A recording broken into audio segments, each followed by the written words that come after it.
Salut à tous et bienvenue dans cette nouvelle vidéo. Alors aujourd'hui on va parler de l'assurance auto de la Massif. Alors que vous soyez déjà client ou que vous envisagiez de souscrire, je vais vous présenter les principaux avantages et les inconvénients de cette assurance pour vous aider à faire un choix éclairé. Et bien sûr à la fin de la vidéo je vous donnerai une note globale sur 10. Allez c'est parti. Alors déjà la Massif elle est souvent saluée pour ses tarifs compétitifs, notamment pour des bons conducteurs qui bénéficient de réductions intéressantes. La flexibilité des formules est également un point fort, parce qu'en fait vous pouvez choisir entre plusieurs niveaux de couverture allant de l'essentiel au tout inclus. De plus, l'assurance auto au kilomètre est proposée par la Massif et est particulièrement appréciée par ceux qui roulent peu, offrant donc une personnalisation et une économie significative sur la prime d'assurance.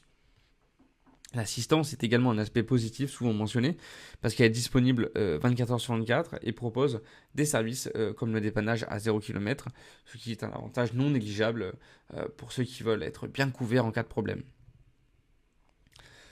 Ok, maintenant on va voir les inconvénients. Il faut savoir que le principal reproche concerne l'absence de garantie personnelle du conducteur dans les formules de base, une couverture essentielle qui n'est disponible qu'en souscrivant un contrat séparé.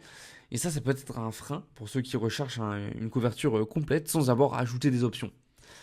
Un autre point négatif, c'est la gestion des sinistres, parce que plusieurs assurés ont rapporté des retards ou des difficultés dans le traitement de leur dossier, ce qui peut être un tantinet frustrant en cas de besoin urgent, quoi. En résumé, l'assurance auto de la Massif, c'est un bon choix pour ceux qui recherchent une couverture flexible et économique, surtout pour les conducteurs prudents ou ceux qui roulent peu.